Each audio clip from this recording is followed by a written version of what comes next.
Hi everyone and welcome to my virtual presentation about my graduation project, which I called Facilitating the Transition Towards Desired Behavior in the ICU. I did this project in collaboration with the LUMC, which is an academic hospital in Leiden, and I did this project specifically for the intensive care unit. So about the ICU. At the ICU they treat vitally threatened patients who cannot survive without daily intensive treatment. As you can imagine, these patients are also highly unstable and can easily deteriorate and also, in worst case scenario, pass away. So because of their instability, the staff members at the ICU need to be capable to act rapidly sometimes and also make decisions in a short period of time. As a result, it could be that they make human errors, and these human errors can cause adverse events, which are situations during which the patients suffer harm which is not reversible.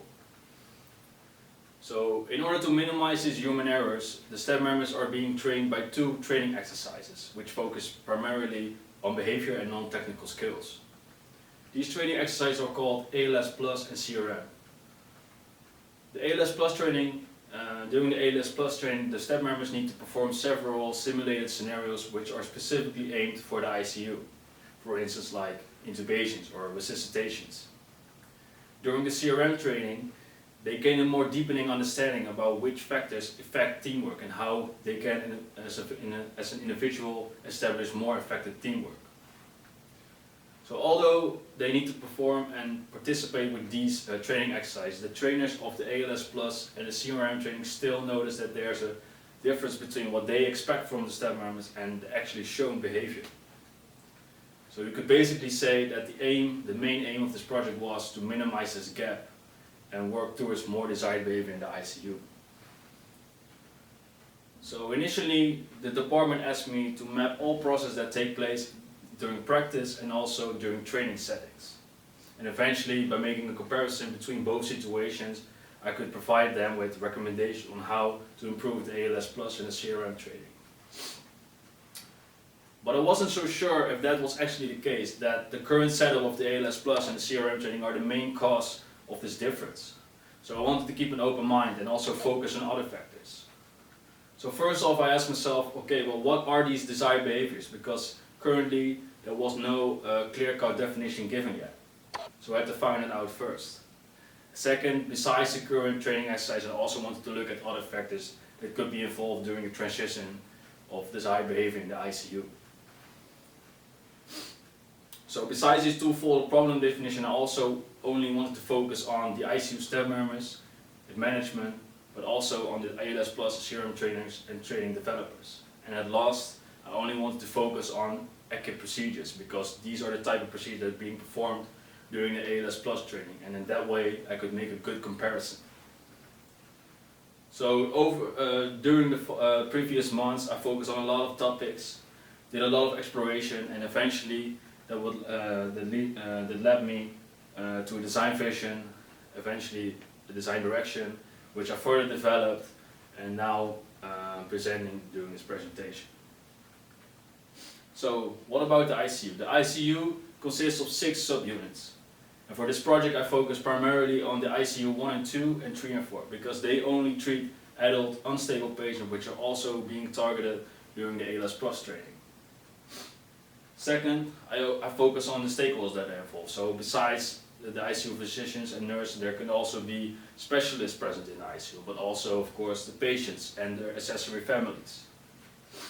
And third, I look at the daily activities to understand the needs of these main stakeholders, but also learn more about their culture, how are the cultural factors involved, by looking at hierarchy and the safety climate that is present. So although I focused, so besides the daily practices, you also have these active procedures, and these are completely different situations than their daily activities, based on urgency, but also on how they need to perform together and work as a team. So there are a couple of procedures that take place in the ICU. For instance, like I already mentioned, it could be that the patient needs to be intubated, but also the worst case, he needs to be resuscitated. And otherwise, if it's not performed adequately, could pass away in worst case scenario. So besides this procedure, I also zoomed in on which team compositions are present during the procedure, and also what are their tasks, what are their responsibilities, and try to understand how the context will look during these procedures. And at last, I tried to gain a more theoretical understanding of what shapes teamwork. Well, I found out that teamwork during these procedures consists of 4 pillars: communication, leadership, situational awareness, and decision making. And these 4 pillars are being shaped by attitude, as this is how you present these principles towards your fellow team members. How do you communicate this? So after I mapped and analyzed all these procedures taking place both in practice as in training setting, I could make this comparison.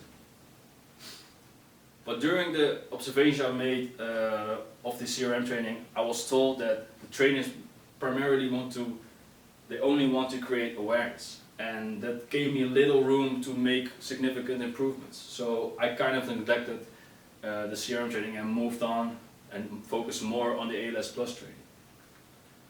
So by comparing practice with training, I focus on 3 topics. So first off, I tried to figure out if there's any difference in the sequence of steps that are being followed during the procedures. Second, I also tried to figure out, are there any differences in the team composition? Is the team does it consist of the same team members, and do they perform the same tasks and carry the same responsibilities as well? And last, I also wanted to look at the influence of hierarchy, if there are any differences in that as well.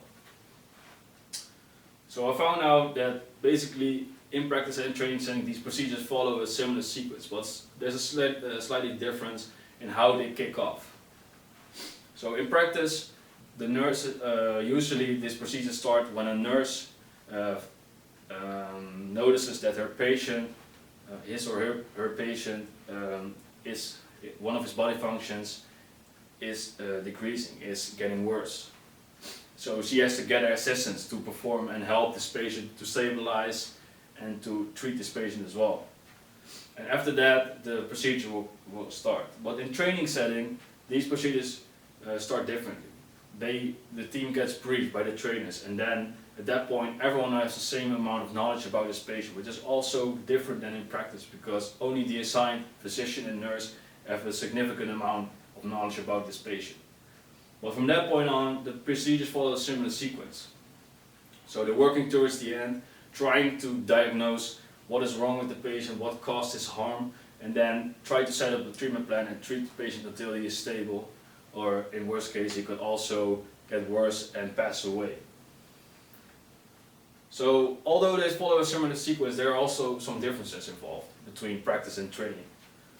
For instance, in practice there are also always more than one physician. Present. In training setting, there's only one physician present, and you can imagine that with 2 physicians on board, there are also 2 leaders involved, and that could shift the team dynamics. But at the end, when I analyzed both situations, I must admit that both the ALS Plus and the CRM training actually already are satisfactory. So then the question was still, how could I close the gap? Well, I tried to figure out and wanted to look at how do you establish behavioral change. And then I found this interesting model. According to this model, behavior will be established by 3 parameters: ability, motivation, and triggers. And triggers are actually reminders that will remind you why you have to show this behavior, why do you want to do that. Well, during the ALS Plus training, I noticed that the staff members are already capable to perform the desired behaviors, but it's still not happening all the time. So it must be about motivation and triggers. And I thought especially these triggers are very, very interesting, because these triggers offer lots of design opportunities. You can actually design this trigger. How do you want to remind the staff members about the desired behaviors? So rounding up the exploration phase, I found 4 key factors that influence the transition towards desired behavior.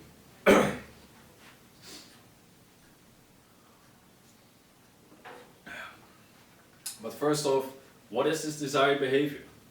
Well, it cannot be defined as one particular behavior. It's also completely different in what ICU physicians need to show and what the nurses need to show, because they also have really different tasks and responsibilities during these procedures.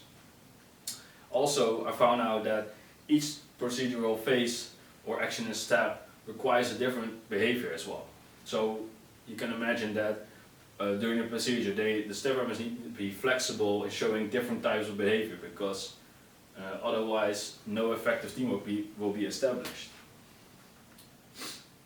So during this transition towards this desired behaviors, as I said, four factors are involved. First off, these accurate procedures do not take place very often.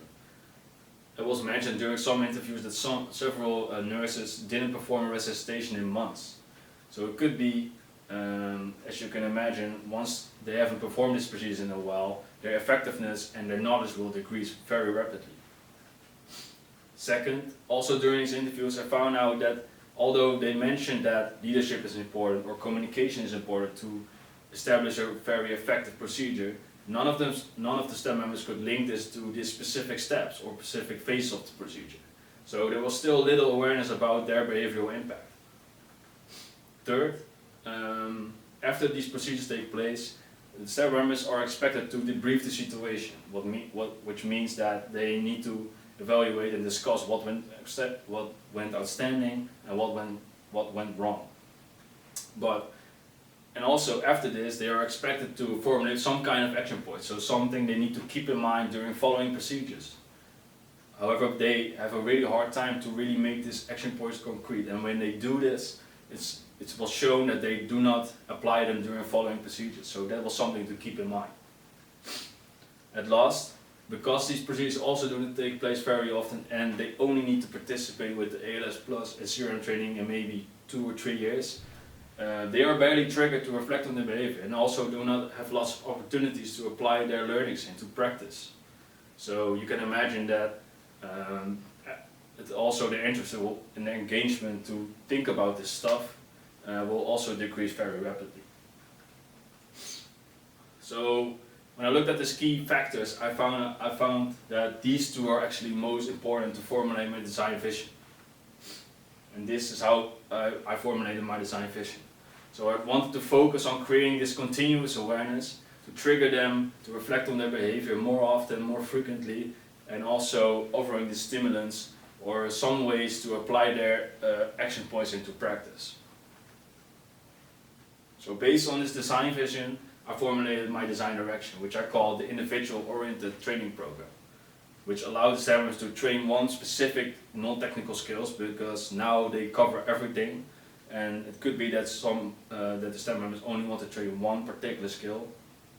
And at last, these training programs should also be accessible at all times, and it could be in any shape. It could be by a role play again, but also maybe via an application. It was still open at that point.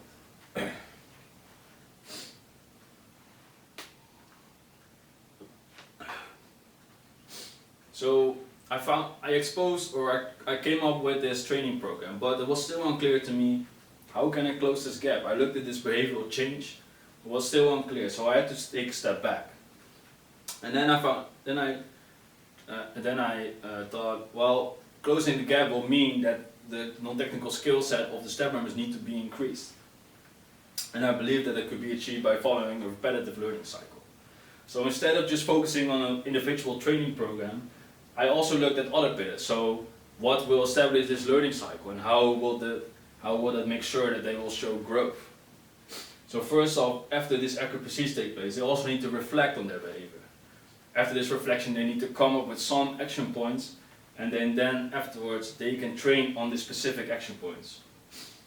After this, they also need to show some growth, or they need to notice that their effort is being rewarded. And then this learning cycle will repeat again. So after I found out which learning cycle needs to be followed, I also wanted to take a step back and look at my design vision again. So I told you guys I tried to create this continuous awareness. So I believe that I could create this continuous awareness by integrating the final solution of this project into something the staff members already use or interact with on a daily basis. So I looked at which are the products and tools or activities they already do every day. So for instance, they work with medication and supplies every day, but also have to work on computers or divide the patient around these patient boards. So there were also lots of opportunities there. And eventually I believe that these repetitive learning cycle could be achieved by looking at or integrating the final solution into an application and a patient board or a poster.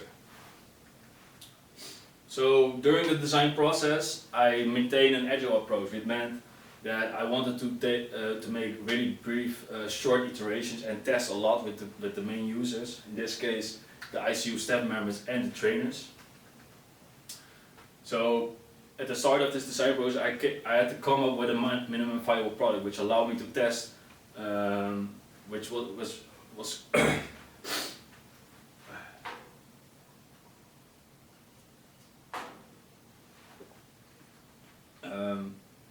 which contained enough features to test the opinions of the main users.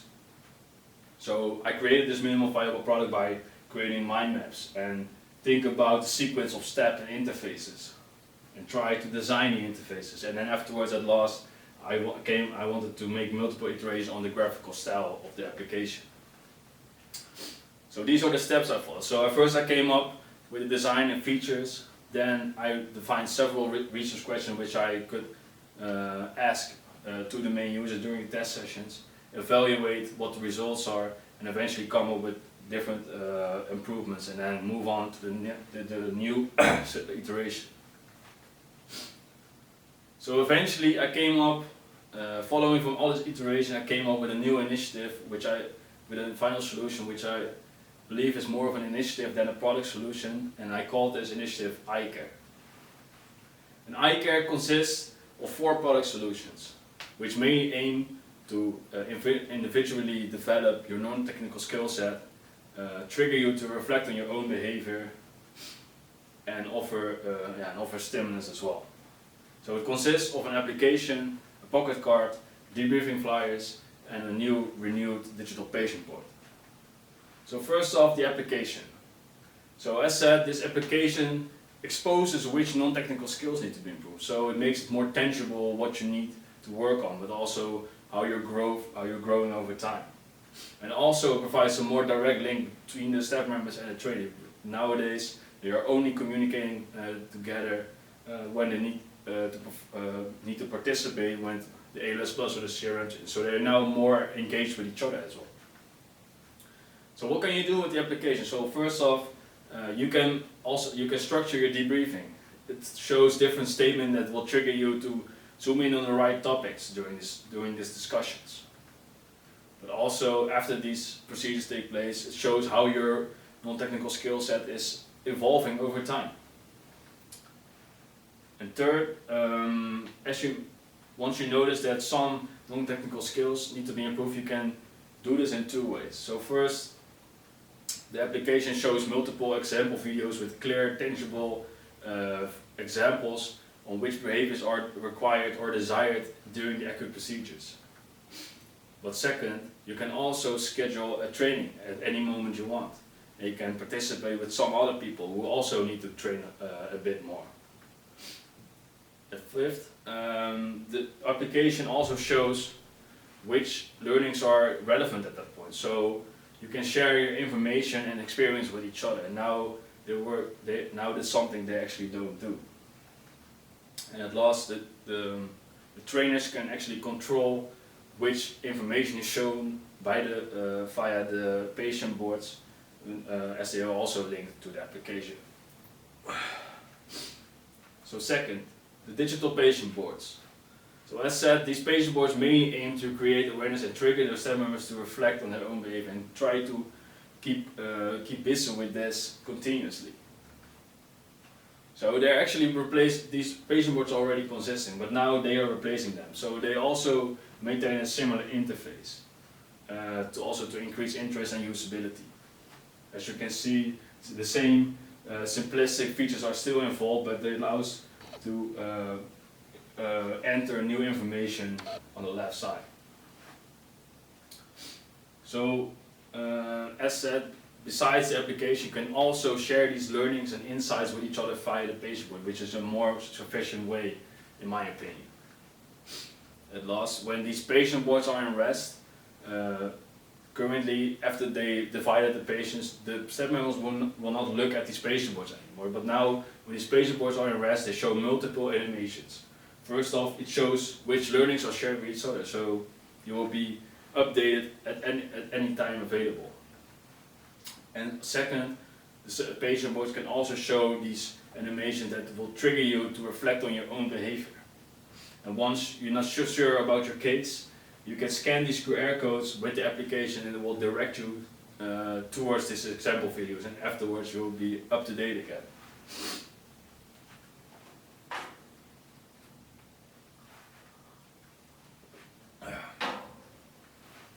So third, the pocket cards. I also wanted to add a really easygoing, accessible and physical tool which you can carry around all the time. And this was a sufficient way because they already used to this kind of product. So these pocket cards basically consist of the top 10 most desired behaviors during acute procedures. So they can use this as a preparation if when their patient is unstable.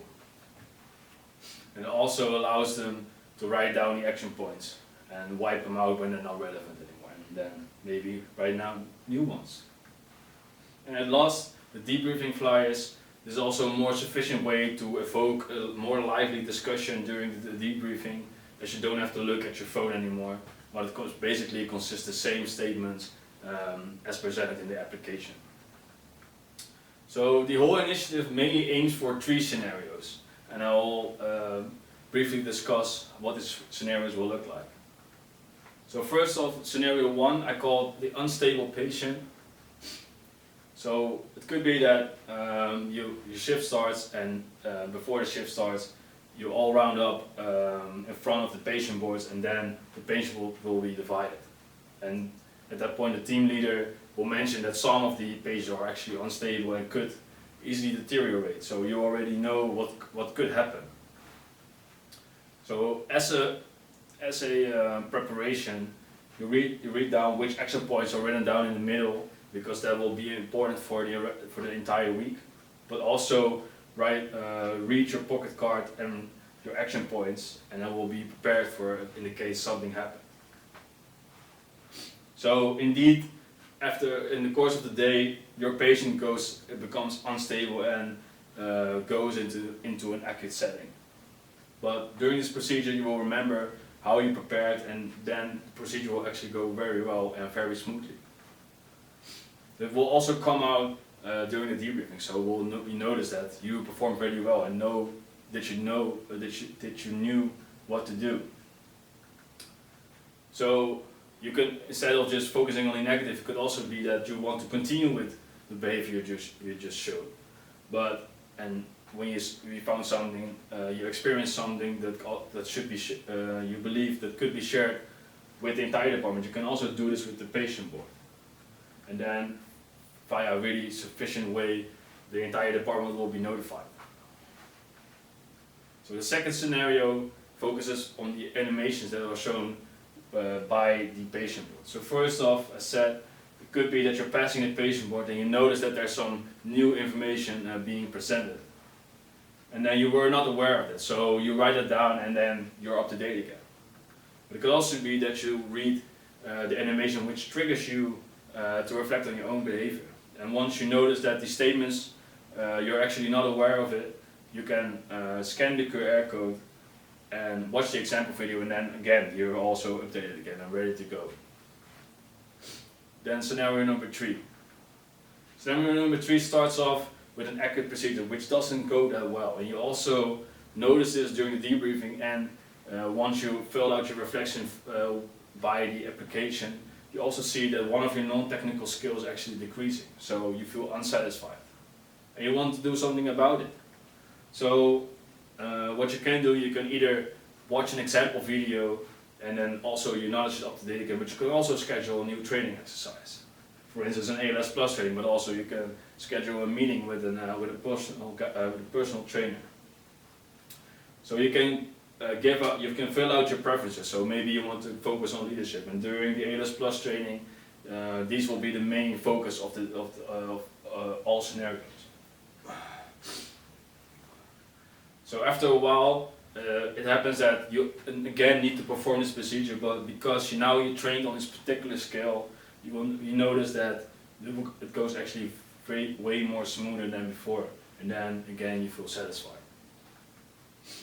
So I came up with all this product solution, but I still believe that I think that the ICU is not ready yet for such product solutions, because they do not have the right mindset yet.